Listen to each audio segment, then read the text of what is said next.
सेब के import duty घटाने के मामले में कांग्रेस के तथ्य क्या सही है, या फिर प्रियंका गांधी भी इंपोर्ट ड्यूटी गहराकर 15% नहीं 50% हो गई है, इस तथ्य से अनजान है।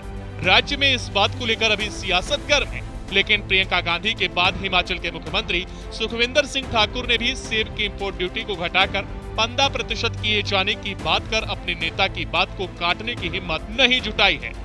प्रभावित परिवारों से मिलकर अपने मशोबरा आवास में वापस लौटी प्रियंका गांधी के बाद मुख्यमंत्री फिर सेब की इंपोर्ट ड्यूटी के सवाल पर ये भी कह गए कि मुझे सही नहीं पता कि इंपोर्ट ड्यूटी कितनी कम हुई है, लेकिन कटौती का असर सेब बागवानी पर निश्चित पड़ेगा। जो एक्सपोर्ट ड्यूटी थी उसको कम कर दिया गया है। इंपोर्ट ड्यूटी थी उसको कम कर दिया गया है, 35% से 15% ला दिया गया। इसमें पहले ही हम जो सेब का सीजन हमारा चल रहा है, हमारे किसानों को पहले ही उचित मूल्य नहीं मिल पा रहा है, तो अगर वो इंपोर्ट ड्यूटी को कम कर देंगे 35%, मेरे ख्याल 35% है, मुझे इसकी पूरी अभी जानकारी नहीं, लेकिन 15% कर दी जाएगी तो नेचुरली है जो बाहर से सेब इंपोर्ट होकर हिंदुस्तान में आएगा हमारे सेब बागवान को ही नुकसान पहुंचाएगा। तो अभी इस स्थिति का हम अध्ययन कर रहे हैं। हम अनुरोध करेंगे कि हमारी जो इकोनॉमी है काफी बागवानों पर भी आधारित है, इसलिए उस पर कोई प्रभाव नहीं पड़ना चाहिए। दिलचस्प बात यह है कि सेब की इंपोर्ट ड्यूटी घटाने में बीजेपी नोटिफिकेशन दिखाने की मांग कर रही है।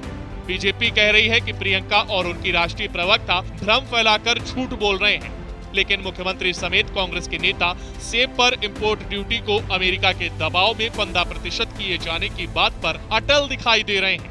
श्रीमती प्रियंका गांधी जी का जो कांग्रेस की राष्ट्रीय महासचिव है, उनका धन्यवाद करना चाहते हैं कि उन्होंने 2 दिन का समय हिमाचल के आपदा पीड़ित परिवारों के लिए दिया।